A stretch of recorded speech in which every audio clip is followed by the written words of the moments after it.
Als dit niet op mijn pad was gekomen, dan was ik inderdaad heel sterk aan het overwegen van zal ik na 30 maart 2026 zal ik er dan maar mee stoppen. Maar ja, de politiek zit in mijn hart, hè, dus ik kan het ook niet zo bij me neerleggen.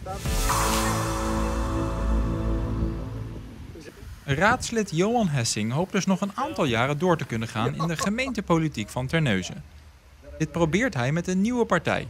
Dat betekent dus een vertrek bij 50PLUS. Als ik kijk naar de landelijke ontwikkelingen en je ziet dat in feite 50PLUS eigenlijk aan het wegglijden is.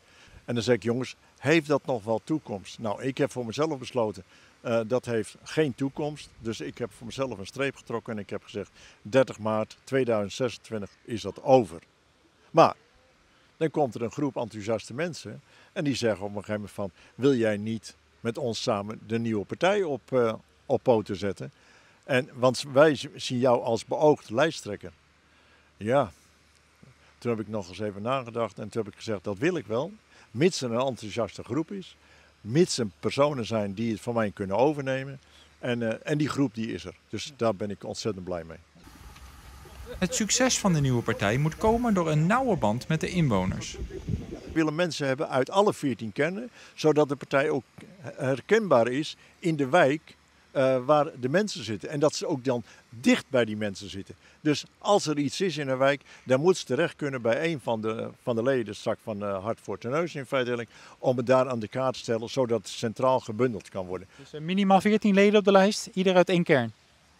We gaan uit van een lijst van 50 mensen. Kijk, want we hebben grote ambities. Nou, we hebben niet alleen een grote ambitie, maar het is zo dat je 50 mensen op je lijst hebt. Elke persoon heeft zijn eigen kennissenkring en vrienden. En als je er 50 op een lijst hebt en iedereen heeft er 10, dan heb je in feite eigenlijk al 500 stemmen. De partij heeft een lijst met 11 speerpunten bekendgemaakt. De opvang van asielzoekers is daarbij een belangrijk punt. Asielzoekers, wij zeggen niet dat ze niet mogen komen. Laten we dat voorop stellen. Asielzoekers hebben ook een dak boven hun hoofd nodig. Ze hebben ook een thuis nodig. Alleen wij zeggen op een gegeven moment van asielzoekers die komen uit een ander gebied vandaan, uit een ander land. Die hebben andere gewoontes. Dus je moet rekening mee houden waar je die ook vestigt. Als je die vestigt in een bestaande kern, in een bestaande wijk in feite, dan vraag je in feite eigenlijk om moeilijkheden. Aan ambitie is in ieder geval geen gebrek. 18 maart 2026, s'avonds om 9 uur, komen de eerste stemmingen binnen. En dan zien we namelijk om een uur of 1 wel hoeveel zetels we hebben behaald in de nieuwe gemeenteraad van Terneuzen. En dan spreken we in meervoud. Ja, ik spreek in meervoud. Ja, dat heeft u goed gezien. Het worden er meer dan 1.